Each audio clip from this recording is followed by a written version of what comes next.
When it comes to Father's Day, some things never change. Dads want steak. And the experts at Omaha Steaks are making it easy for you to deliver uncompromising quality with gifts that are sure to make his day. Plus, get an extra $35 off with code THANKSDAD when you shop omahasteaks.com today. We know, being your dad means he already has everything he could want. But just picture the look on his face when he sees those extra-aged USDA-certified tender steaks, juicy air-chilled chicken, beefy burgers, and more. With carefully curated gift packages from America's original butcher, it's never been easier to show everyone why you're dad's favorite. And every bite is 100% guaranteed to bring a thrill to the king of the grill. Shop now at omahasteaks.com and get an extra $35 off with code THANKSDAD. But don't wait. Father's Day is June 15th. Minimum purchase may apply. See site for details.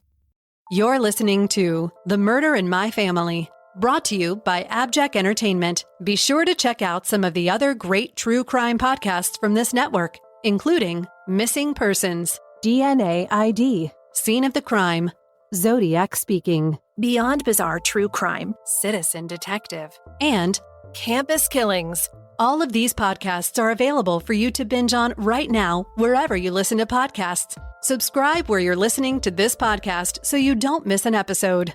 The views and opinions expressed by guests on this podcast do not necessarily represent those of the podcast, its host, or sponsors. If you would like to discuss the murder in your family on this podcast, please be sure to visit themurderinmyfamily.com for more information. This episode may contain unsettling material or subject matter. Listener discretion is advised.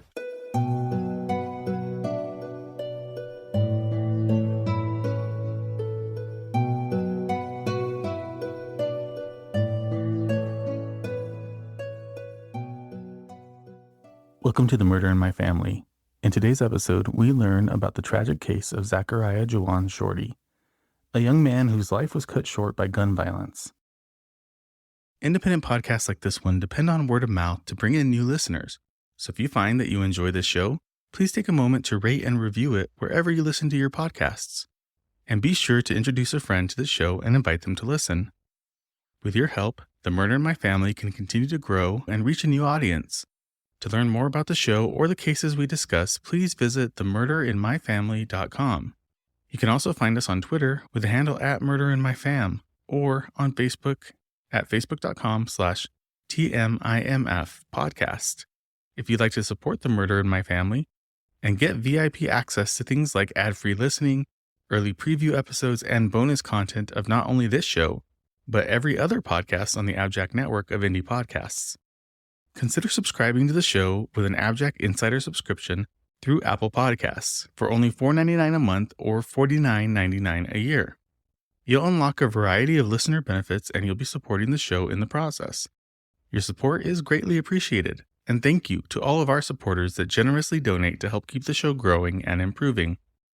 One last note, please support any of the sponsors that you hear on The Murder in My Family, the way that those sponsors support this show. It's with our sponsor support that the show can go on and continue to provide a platform to share these stories with you in every episode. Thank you. And now, on to our show. I want to take a moment to talk about the issue of missing and murdered Indigenous people. This case took place in the Four Corners area of New Mexico, and if you are not familiar with the area, it is where the borders of New Mexico, Colorado, Arizona, and Utah meet. This area is also home to the Navajo Reservation. Nestled within the vast expanse of the American Southwest lies the Navajo Nation, the largest indigenous reservation in the United States. The Navajo Nation is rich in culture and tradition, and the people have endured centuries of resilience and strength in the face of adversity. Yet, like many indigenous communities across North America, they grapple with the epidemic of missing and murdered indigenous people, also known as MMIP. Zachariah Juwaun Shorty's tragic story serves as a stark reminder of the disproportionate rates of violence faced by indigenous individuals, often compounded by the systemic issues and a lack of resources for addressing these crimes. As we look into Zachariah's case, we cannot ignore the broader context of MMIP. shedding light on a pressing issue that demands urgent attention and action. But let's take a moment to reflect on Zach and the legacy he left behind for his family. Zachariah's journey was marked by struggles with addiction, a battle he fought fiercely while never losing sight of his dreams and aspirations. When Zach's brother Christian was killed in an automobile accident, he struggled to cope with the grief and the trauma of losing his brother. Despite the challenges he faced, Zachariah was deeply loved by his family and friends, who saw beyond his struggles and kind-hearted soul within. However, on July 21, 2020, Zachariah disappeared under mysterious circumstances, leaving his loved ones gripped with fear and uncertainty. This led to the family searching the entire Four Corners area for answers to their questions. Where was Zach? And was he okay? Their worst fears were realized when his lifeless body was discovered, riddled with gunshot wounds on the Navajo reservation. The news sent shockwaves through the community, shattering the lives of those who knew and cherished him most. In the wake of Zachariah's murder, his mother has been fueled by grief and fierce determination to seek justice. She embarked on an arduous journey, frustrated by the perceived lack of progress from law enforcement. She took matters into her own hands, spearheading a personal investigation into her son's death. Throughout this episode, we'll explore the heart-wrenching reality of Zachariah's story, from his struggles with addiction to the devastating impact of his untimely demise. We'll hear from his mom, and she's going to share memories of a young man whose vibrant spirit continues to resonate, even in death. Much of the music featured in this episode was created by Zachariah himself, a poignant reminder of his talent and the dreams that were tragically cut short. As we navigate through the intricacies of this case, we'll shine a light on the complexities of seeking justice in the face of unspeakable loss and against the odds of a country who doesn't seem to care that Indigenous people go missing or are murdered every single day. Join us as we unravel the layers of Zachariah Juwaun Shorty's story, and hoping to shed light on the profound impact of his life and the relentless pursuit of justice that continues to define his legacy. Please join me in supporting Vanjie Randall Shorty in her fight for justice for Zachariah Juwaun Shorty.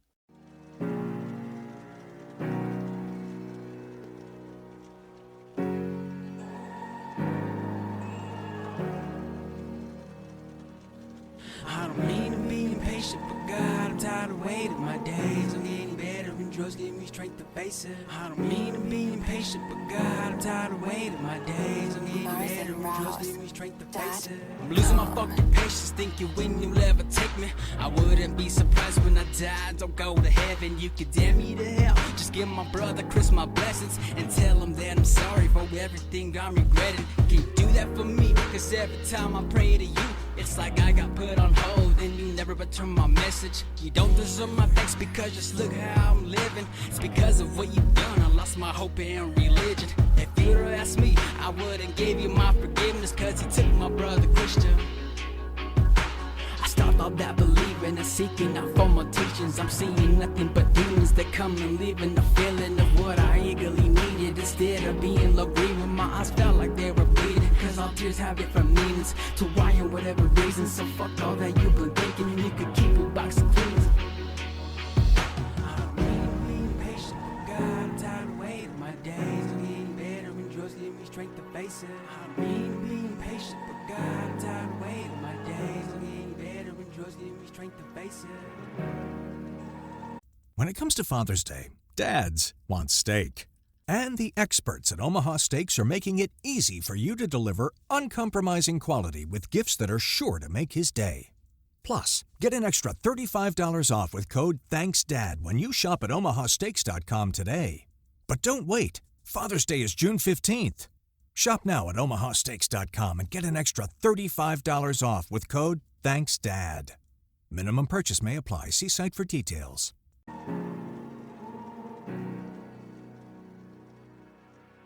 Welcome to the Murder in My Family.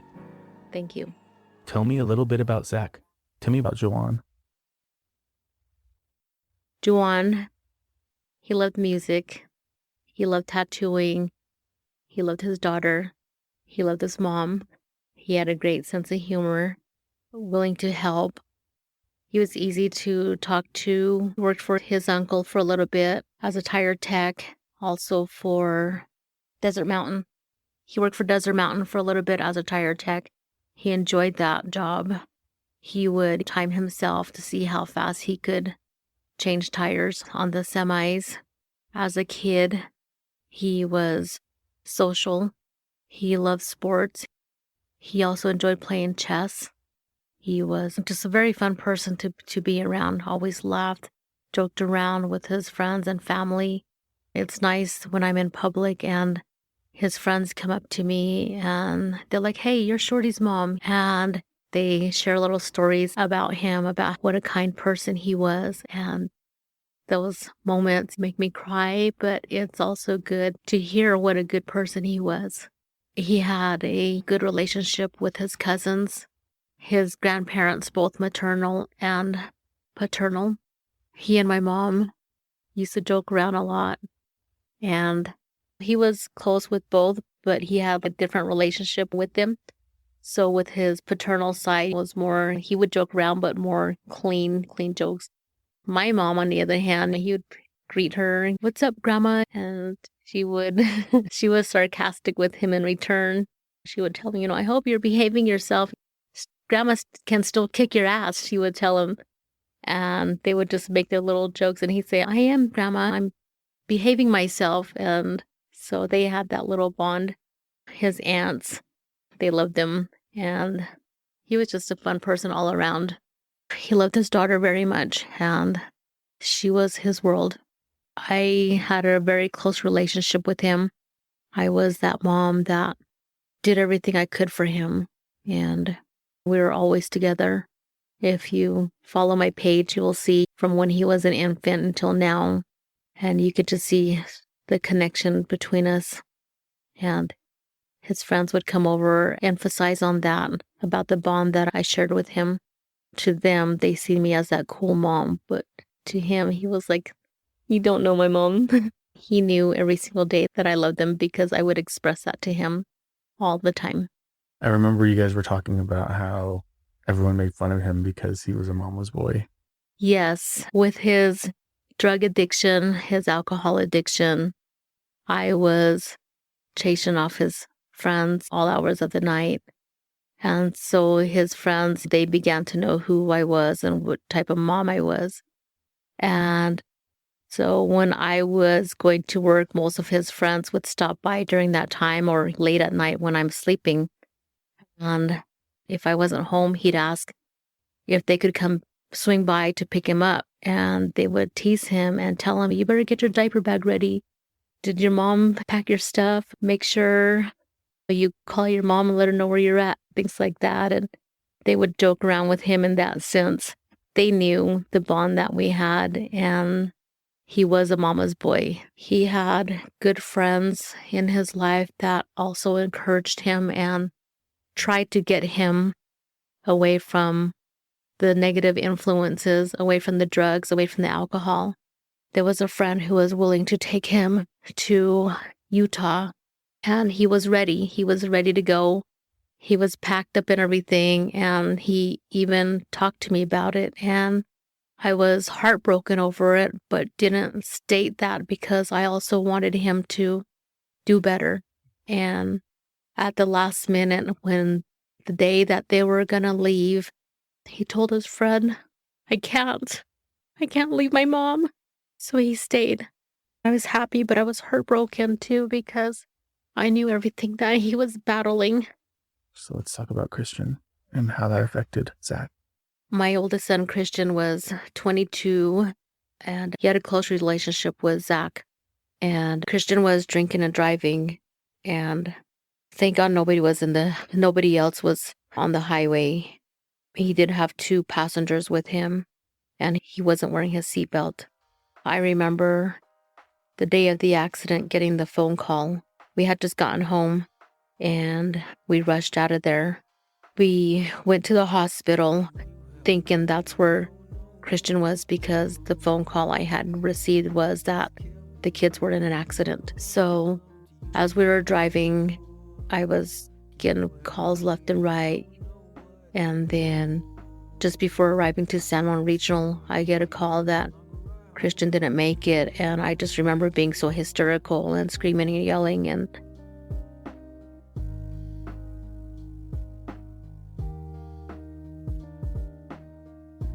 We arrived to the hospital because that's where I thought Christian was.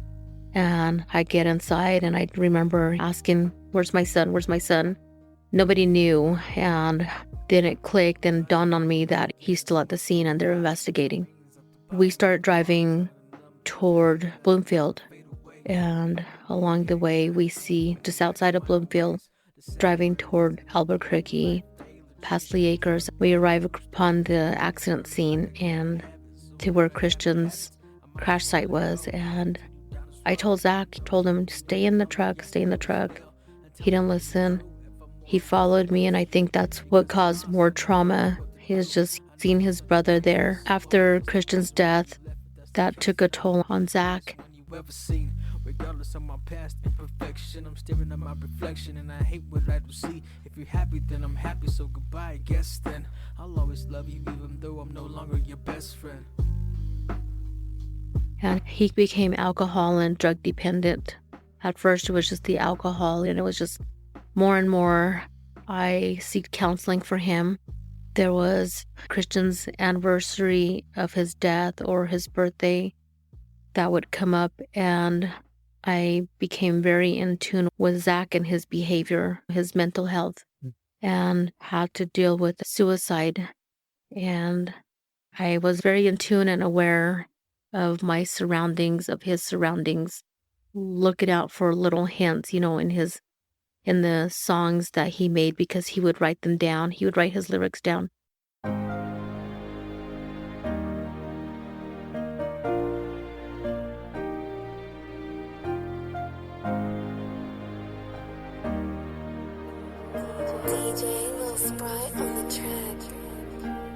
I never thought I'd see myself like this, alone, depressed and shit, relying on drugs to help me forget this pain I feel inside, and nothing that's changed. That don't seem like, why should I even try? Cause only do good for so long, and down the road I really not the far. It'll get me worse than ever before, and right after that it's way too late, trying to keep me from making them same mistake. I'm sorry, couldn't be as strong as you. I should have kept my faith with God. I could have went to church. And he would express his thoughts on paper, and I would come across things of himself, wishing that it was him and not his brother. And so those were the days that I would take the days off just to be home and let him know that I was there for him. There was times that of those anniversaries that I was supposed to have found him hanging from the air conditioner in the living room. And I would ask him, do you think I deserve to find you like that? And what do you think that would do to me? And I would tell him that I'm hurting just as much as he is. And of course, I'd offer more counseling. And with all of that, with everything that he went through, got into some trouble and legally because of the drugs. And he was on probation as well. And just before his passing, a month before his passing, he followed through and he hung himself in the backyard. And he used a belt, and that belt broke. He woke up, he found himself laying there, and his head was laid upon the punching bag as if he was placed there gently. It was after midnight, and I was sleeping, and he woke me up, and he was just so angry. He was very angry, and he woke me up and was like, "Mom, wake up. Did you cut me off of there?" And I'm like, "What are you talking about?" And he says, "I hung myself, and I woke up and I'm laying on the punching bag." And his dad heard all of that. So his dad came in and was like, "What's going on?" So he asked his dad the same question. "Dad, did you come out and cut the belt?" And he was like, "What are you talking about?" He was so pissed off, and I had no answers. And the only thing I could tell him was, "Juwaun, it wasn't your time. It wasn't your time." And he asked me, he was like, "Do you think Christian took me down from there and put me on the punching bag?" And I just told him, "It's possible. I don't know, but it is possible." And he was just really upset. And the next day, I called Aztec to where the probation officer was, and told him that he needed help and that he did follow through with it. They called him and talked him into checking himself into San Juan Regional. He got there, then he walked out. Security followed him and talked him into going back inside. He went in, and I just stayed on the outside because they had put him in the suicide watch.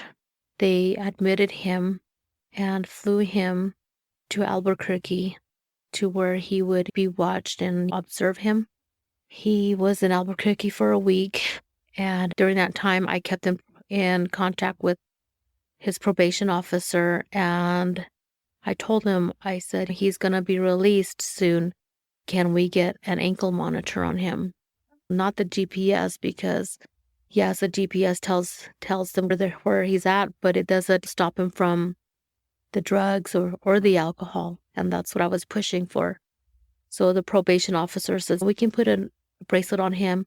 When he gets released, have him call, bring him straight over here to Aztec. That was the plan. He got released. He called, and the probation officer says, okay, just come in tomorrow and check in with me. The following day, I take him to Aztec. He checks in. He walks out with no monitor. And that was a month before he was found. So not even a GPS, just nothing. Nothing at all. And I was very upset because as a mom, you know these things. He's had the GPS monitor. He's had the alcohol monitor before. With a GPS monitor, he was still able to go out and drink. With the alcohol monitor, he stayed clean and he was sober. He was a different person. He was all those things that I had described earlier. But when he's on drugs and the alcohol is in his system, he was a totally different person. Yeah. And I know it's hard to talk about him in that light and to remember him in that light. But I think it's important for people listening to understand that everybody has their own struggles. You people deal with trauma differently. Some people can't cope with it. And while drugs and alcohol are not the right way to deal with it, it is how some people choose to deal with their trauma. And it leads to a lot of other problems, right? Yes. But I just want to say, I've known you for a little bit now, and we've talked before on my other show, the love that you have for Juwaun and the way that you try to take care of him. It's the love of a mother, and it's beautiful. And I just want to honor that because I know it wasn't easy for you to go through that and to watch your son hurt himself. There was a time when we were both driving in the car after I had picked him up from work, and we had a moment, and he would lean on my shoulder as I'm driving, and he would say, "You're my best friend, Mom." And I told him, "I love you, Juwaun, and I love you unconditionally." And he had asked me, "What does that even mean?" And I told him that it meant that no matter what he did, that I loved him. And I did. I did what I could for him. He knew that he could call me anytime, night or day. It didn't matter where, that I would go to him and pick him up to make sure that he was okay and that he was home safely. And even now, I will still go the distance for him to tell his story. You remind me of my mom so much. And that's like the best compliment that I could give you. Thank you.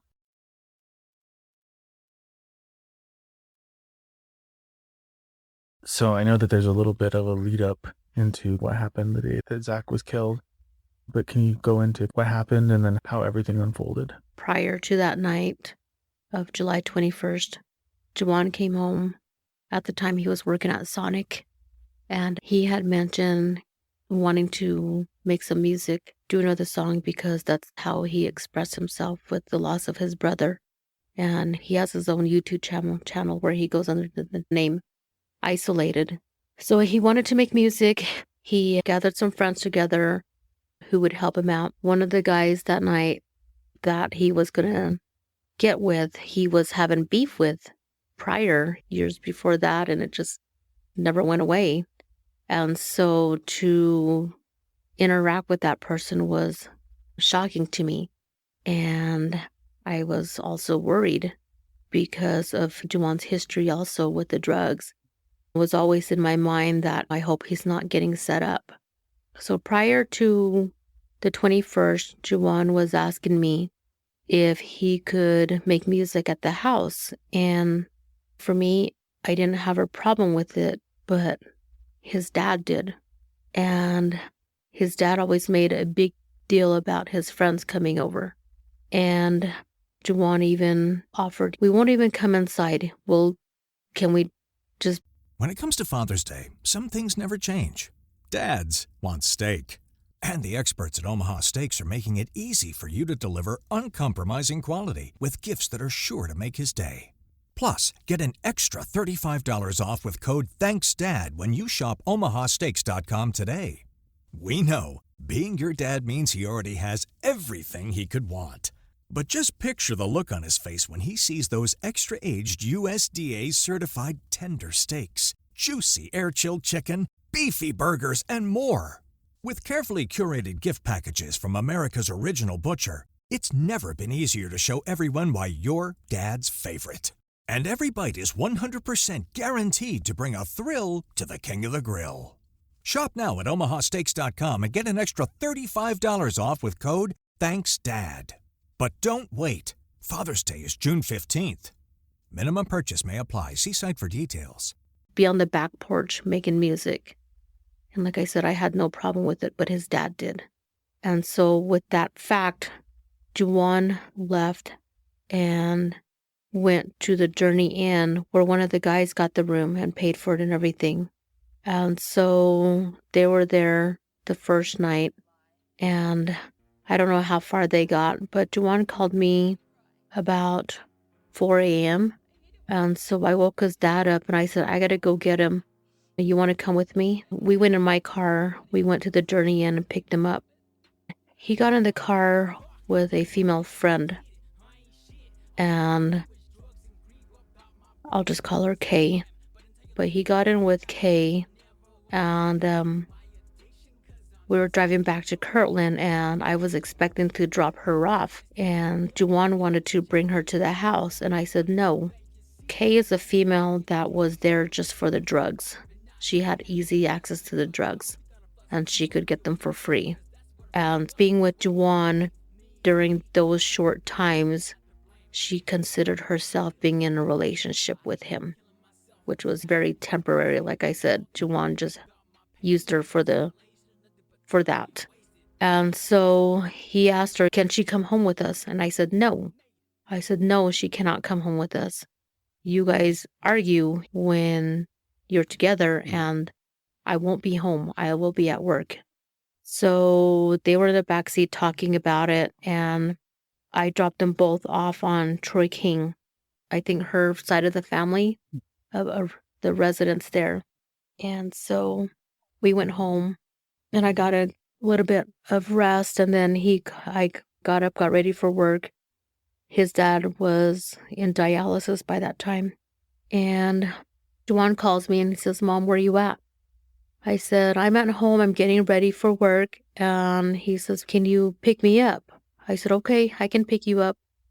Are you coming home alone? He's, no. Can Kay come chill out at the house? I said, no, Juwaun, she can't. So he says, let me call you right back. Call me back about 5 minutes later, and he says, can you drop us off at the Journey Inn? I said, okay, what are you going to do? He says, we're going to finish that song. I said, okay, I'll be leaving soon, and I'll be ready. And that was July 21st. It was a Tuesday morning, and I picked him up. He had court that morning as well, and it was virtual because of the whole COVID. Yep. And so I dropped them both off, and I reminded him, don't miss your court. Don't miss your court. I was stressing out over that. And I kept texting him throughout that morning, making sure that he was going to get on. And he was responding up until about noon.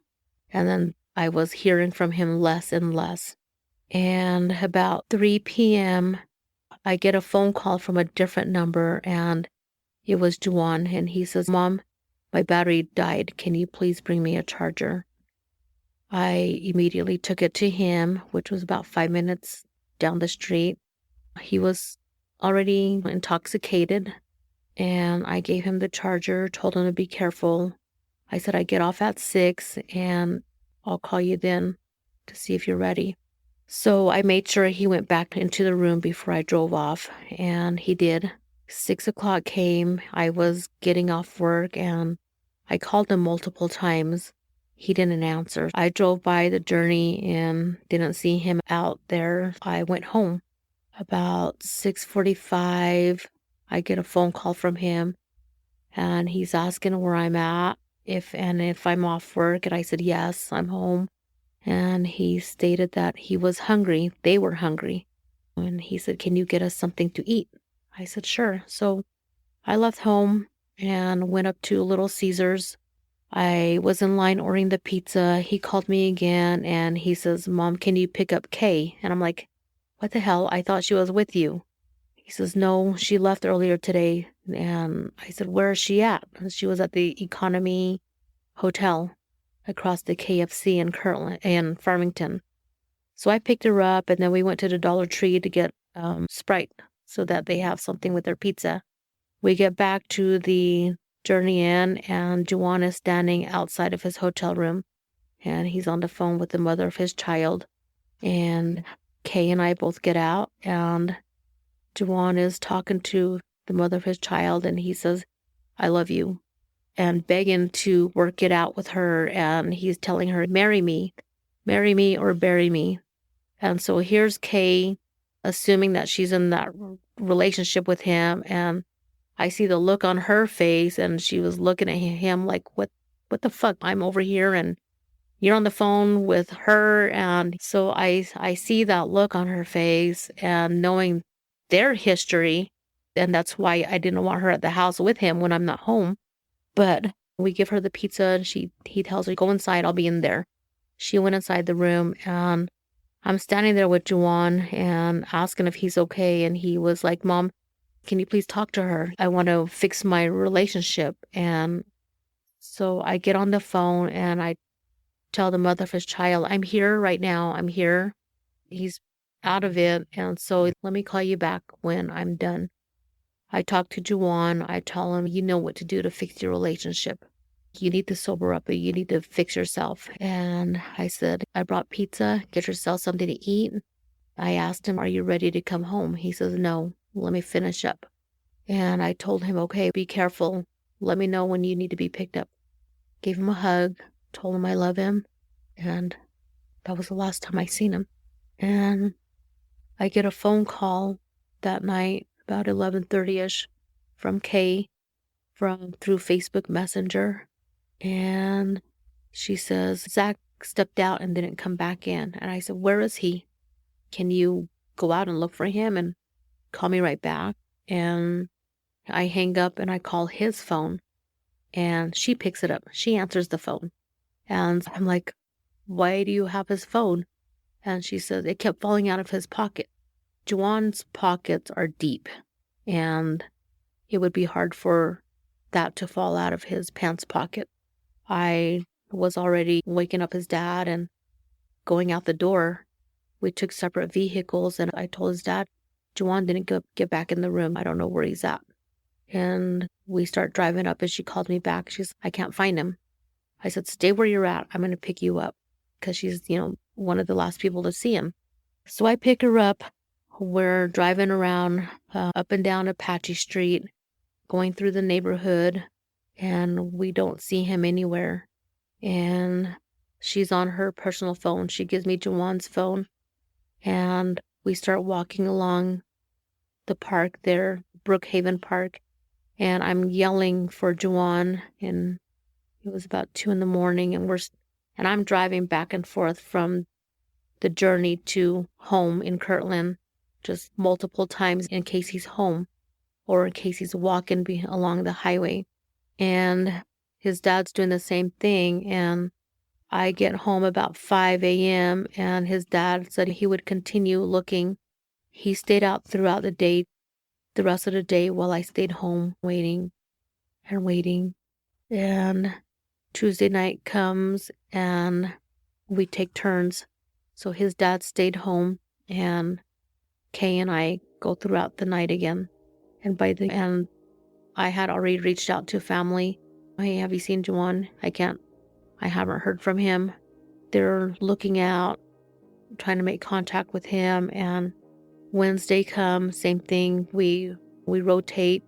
Thursday morning comes, his dad goes to dialysis, and I'm sitting there at the dining room table, just crying and lost in thoughts about what to do next.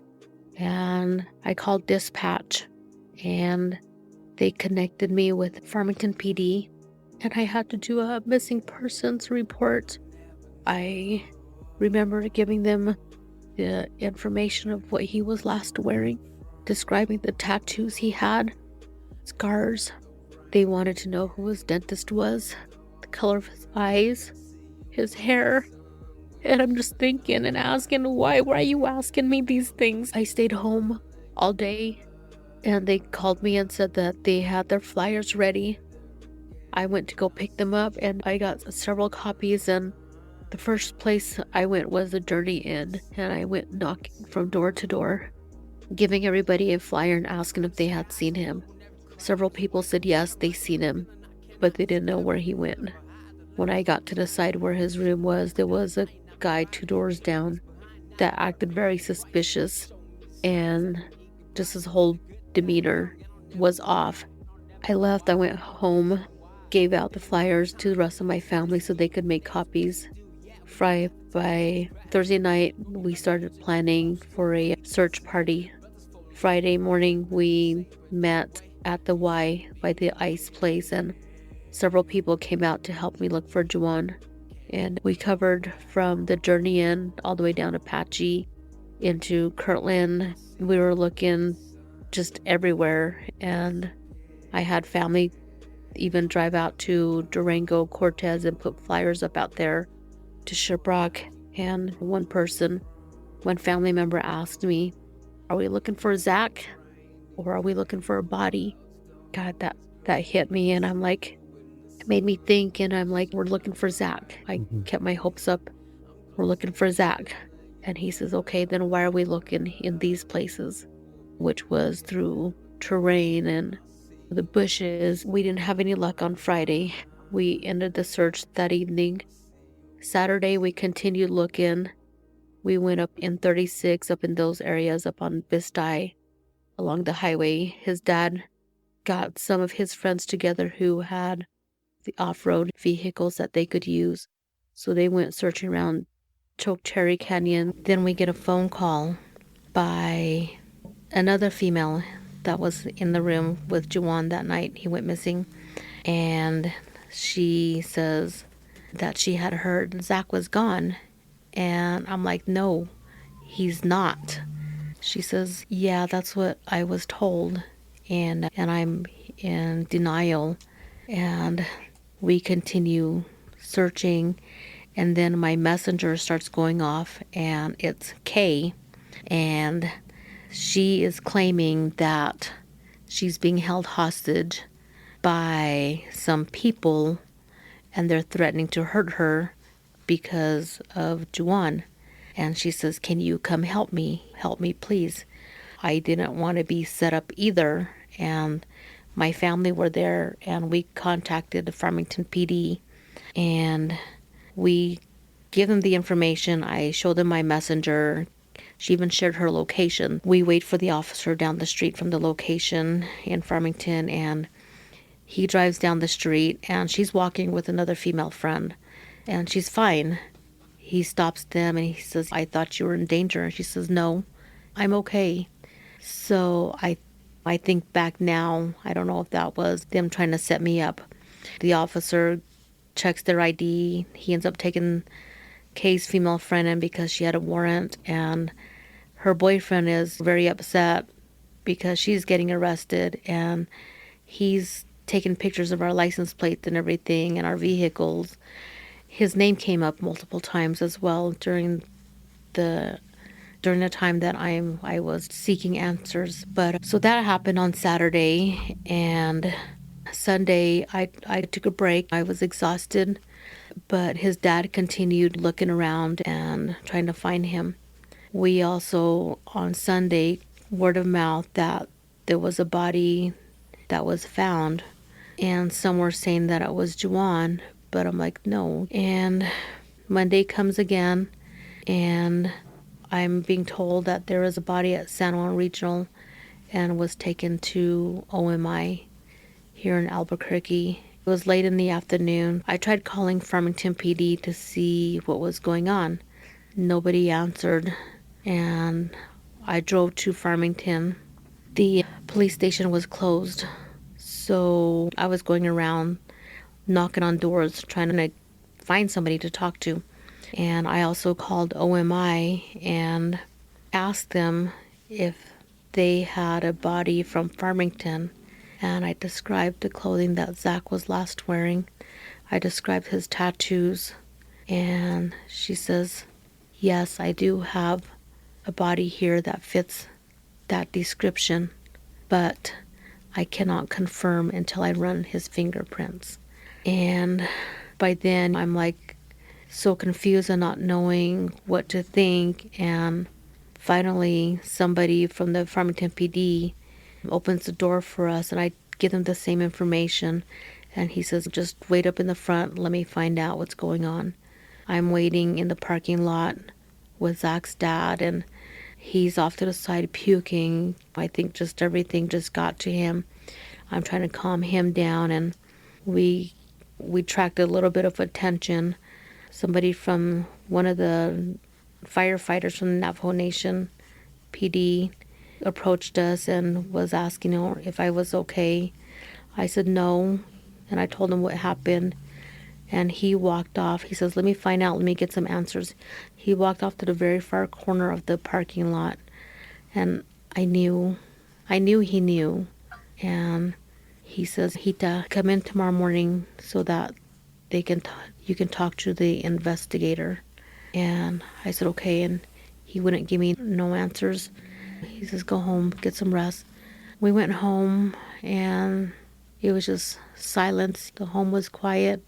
It felt so empty. I didn't know what to do. And I finally dozed off, I think from all the crying.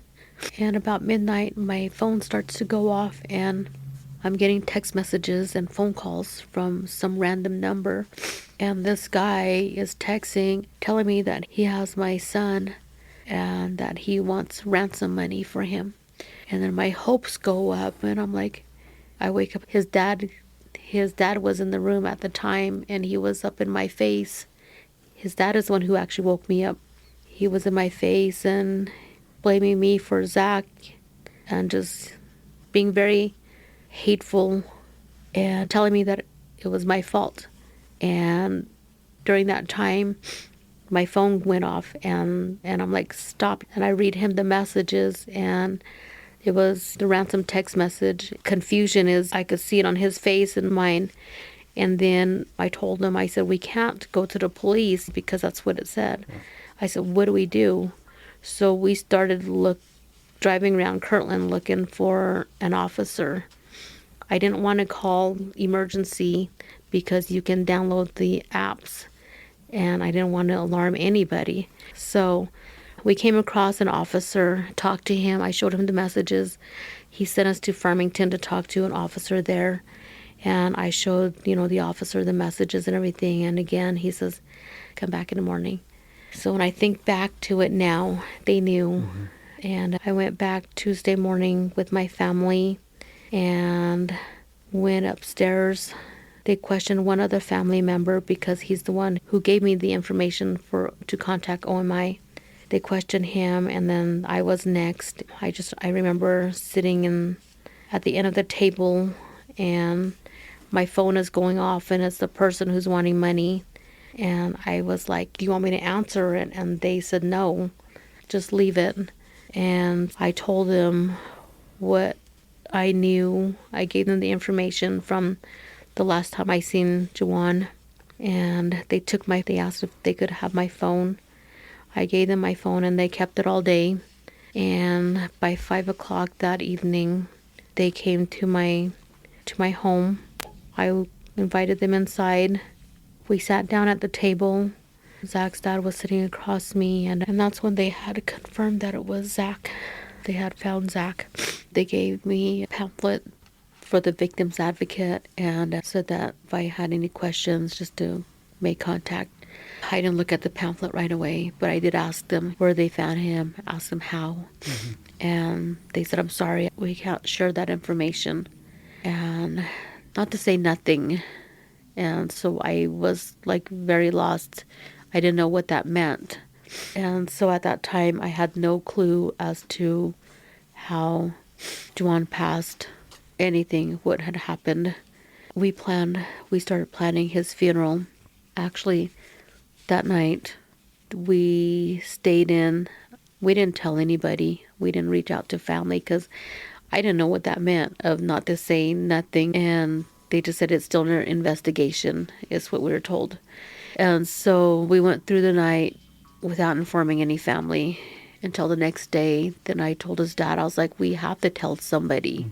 What are we going to say? What are we going to do? And we first called up his family, and they came by the house.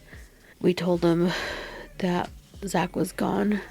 I remember sitting there, and it was early evening, and we're sitting on the back porch talking about Juwaun, and I see this bright blue light just flashing, and I just felt Juwaun's presence in that time. And then we went to my mother's place, and where I called the family together for a meeting, and I also informed them there of Juwaun's passing. I didn't have any answers for my family. I felt lost, alone. I felt horrible. I felt, as a mom, a huge failure. I did everything I could to protect my baby and to prevent this because of his drug charges from the past. And I still lost him. Weeks later, I got his death certificate, and it was then that I had found out that he had died of gunshot wounds. Not wound, but wounds. And I requested for his autopsy and toxicology. The details were horrific and traumatizing, just knowing what he went through, trying to imagine what that night was like for him. As far as where he was found, that information was also kept from me, so I took it upon myself to seek out that information myself. I went to Ninanzad and started going from resident to resident, and I got the landowner's name, so I began looking for him, and we happened to cross paths on the dirt road, and he says, follow me. Followed him to his residence, and I told him who I was, told him I was Zach's mom, and he gave us condolences.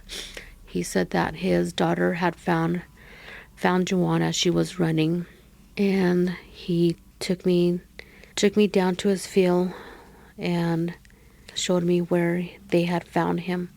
And I went to the location, could smell death there. It's very isolated. It's very hard because I think back to that night that he was taken to that field and being shot to death and left there alone.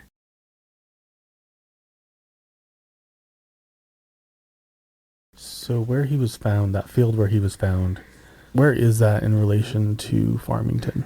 It's on the Navajo reservation right outside of Kirtland. Okay. So did the Navajo police find him? The Navajo police did not. It was the landowner's daughter. She found him, and they called Navajo police. Okay. And so the Shiprock police, Navajo police, were the ones that went to the crime scene. They have a criminal investigator there, and I'm assuming the FBI as well. Yeah. Because that is, the sheriff's department has no jurisdiction, neither did Farmington PD. And neither does the state. Neither does the state, is what I had found out. Yeah.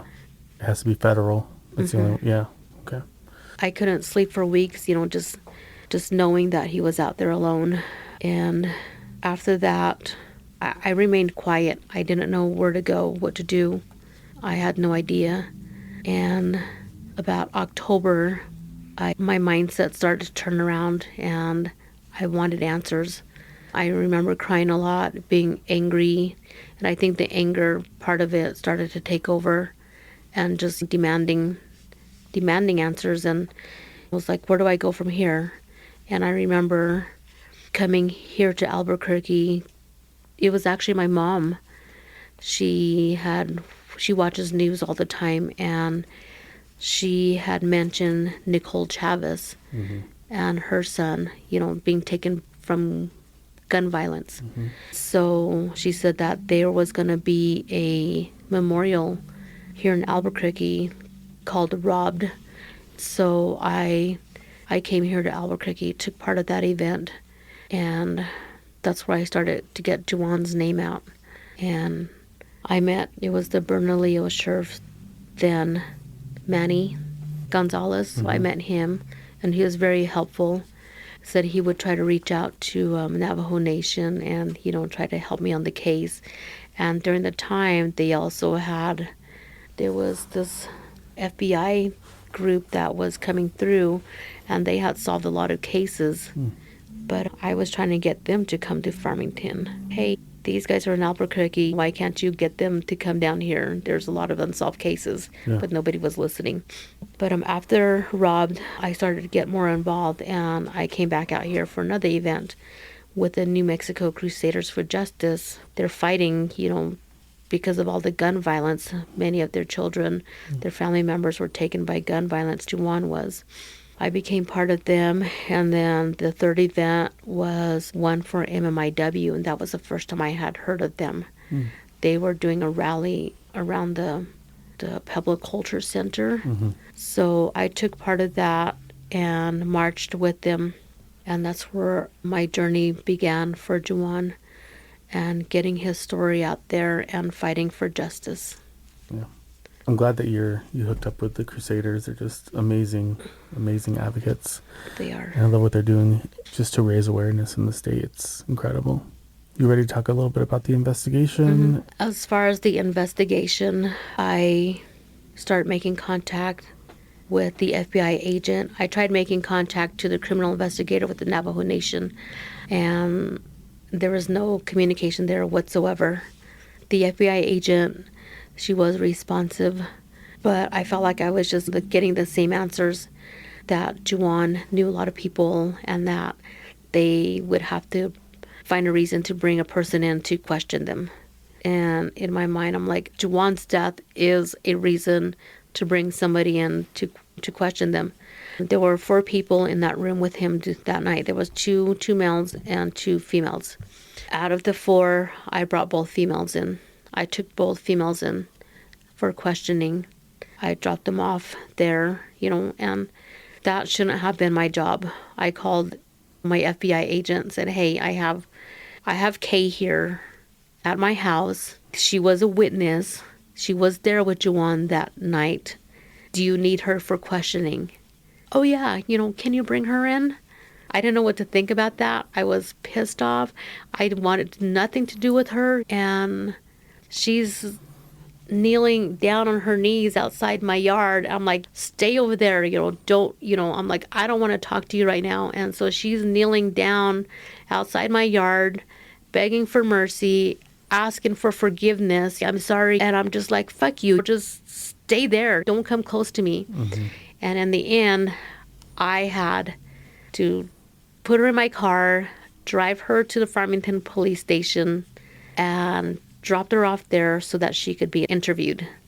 It's just, in my mind, I think that it would, and probably in your mind too, it would make sense immediately after he goes missing to talk to the people who were in the same room with him. Exactly. Okay. And even with that, they could have questioned those that were in the area that night, because I immediately, after giving the flyers during that little interview before confirming Juwaun's death, I did a little lineup to where they brought out pictures of those that have been incarcerated, and I pointed out the guy that I said was suspicious, acting suspicious. So I pointed him out too. So I don't even know if he was interviewed. But even with that whole thing behind the Journey In, There's apartments back there, and there's cameras back there. There's video footage, and even now, when I do turn around and question the police department, they say that yes, there was footage. So why hasn't there been an arrest? They said they saw me earlier that day with Juwaun. I know they know. So it's like, why hasn't an arrest been made? But so I took Kay in, dropped her off. The second female, her mom reached out to me and said that she had information and that she wanted to share with me. So I told her, you need to talk to the FBI agent. Again, reached out again. Can you bring her in? I took her in again, dropped her off, and the whole way she's telling me what she was told and what information she had. Those were some of the hardest moments that I had to deal with, knowing that they were two of the few people that were with him that night and could have all the answers. But after all of that, I've come across jurisdiction issues. I've come across the lack of communication. I have just recently, in October of 2023, I went to a missing persons event in Window Rock, and that's where I found out that I have a new FBI agent working on Juwaun's case. It would have been nice for my first FBI agent to call me and say, hey, I'm leaving the office. This is the new person that's going to be on your case. Why don't you come in, meet with him? You know, a proper introduction would have been great. But no, I had to find out through that event that I had a new FBI agent. So that was in October. By January, I had my first meeting with him. And he had said that he had to create a timeline for Juwaun's death. He had to go through and read his file and such again. Does that mean that there wasn't a timeline created? I don't know. I thought there would have been if the other agent was doing her job and working on his case. You know, that all of that is frustrating. And so again, that was back in January. I left there with hopes of, okay, new eyes, new set of ears. I'm sure he could, and he seems to have had a better background with his job. I said a little for him, okay, I've got some hope that this case, Juwaun's case, is going to be solved, and he's going to work hard on it. February, I do follow-ups like monthly. So I figured I'll skip a month, give him some time to go over Juwaun's case, do his job. In March, I contacted him. I called, and he called me back. And I just told him I'm doing a follow-up. And again, he tells me I need to create a timeline. So now I'm going to create my own timeline with everything that I just shared with you from the last time I seen Juwaun. Give him the whole list of names that I have in my notebooks of people that I've interviewed, people whose names have come up during the time that I was out there doing my own investigation. My partner here, he's been with me during all of this. Yeah. He's like my backup. He's making sure that I'm safe while I'm knocking on doors and getting video footage. And I've even pinned locations so that the FBI agent knew where these people were. And so I don't know if anything was ever followed up on. And with my first FBI agent, her other excuse besides Juwaun knew many people was that she was waiting for evidence to come back from Quantico. We are going into 4 years now. I don't know if that evidence is back. It's not like Juwaun is still missing. They do have a body. And so I don't know what the holdup is now. Some of the people whose names come up during the time I was investigating, they are incarcerated. And I've told them that, which makes their job easy because I have their locations. So I don't know if they've ever gone out to interview anybody. Doesn't sound like it. No, it doesn't. I can relate on this like this part of it where it's like you don't know what's happening and going from hope to that. But what does that feel like to you when the people who are supposed to be protecting us as a society aren't? It's frustrating. I get angry there. I'm full of emotions, and I want justice for my baby and justice for others out there. It's not just injustice for Juwaun. It is injustice for Juwaun, but it's not just for Juwaun. It's injustice for you. It's injustice for your family and for anybody who loves him and cares about him. And it's injustice for everybody else that this happens to, because what's happening to you is not unique to you, especially when we look at crimes that occur on the reservation. There are so many missing and murdered Indigenous people out there whose families all have to take the cases into their own hands. And it's not right. It's not fair, and it should never happen. No, it shouldn't. And I'm sorry that you've had to be re-victimized over and over again by the system. With the system, they seem to be protecting those who have done the crime. Mm-hmm. It seems like that's who gets the better version of the system. They're protected. They're protected, and it's not fair. They have more rights than we do. Yeah, they do. Yeah. So it's clear that, not a lot of progress has been made. And even if there is progress being made, you're not even made aware of what's going on. Mm-mm. So let's talk about what the listeners of The Murder in My Family can do to help you in your fight for justice, to help bring awareness to Zach's case, and anything else that you want to share. Zach has his own Facebook page that I had created under My Mom Is My Voice, Justice for Zachariah, Juwaun, Shorty. And those that are listening, I just ask you to, like and share his page. Share any information on there. He does have a $10,000 reward for information leading to the arrest of those that are responsible for his death. That's all I'm asking is just share. Yeah. It seems like an insignificant thing probably to the listener to just share on social media, but can you talk about why that's so important? Not only is it sharing a reward to get justice, but it's also important to me because I don't want Juwaun forgotten. Through me, through his daughter, he will continue to live on because we carry him in our hearts.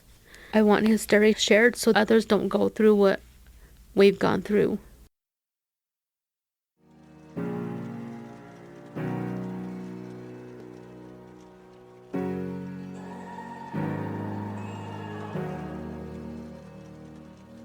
I don't mean to be impatient, but God, I'm tired of waiting. My days don't get any better, and drugs give me strength to face it. I don't mean to be impatient, but God, I'm tired of waiting. My days don't get any better, and drugs give me strength to face it. I'm losing my fucking patience, thinking when you'll ever take me. I wouldn't be surprised when I die, don't go to heaven. You could damn me to hell, just give my brother Chris my blessings and tell him that I'm sorry for everything I'm regretting. Can you do that for me? Cause every time I pray to you, it's like I got put on hold and you never return my message. You don't deserve my thanks because just look how I'm living. It's because of what you've done, I lost my hope in religion. If you'd have asked me, I wouldn't give you my forgiveness cause he took my brother Christian.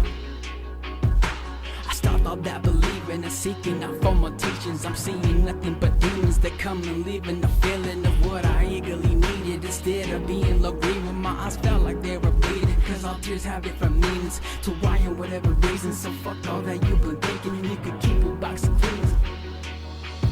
I don't mean to be impatient, but God, I'm tired of waiting. My days are getting better and drugs give me strength to face it. I don't mean to be impatient, but God, I'm tired of waiting. My days are getting better and drugs give me strength to face it.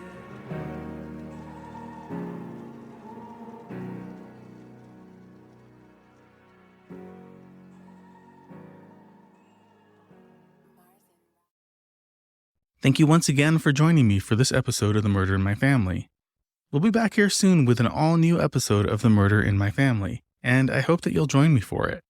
But before you go, remember that every murder victim means something to somebody.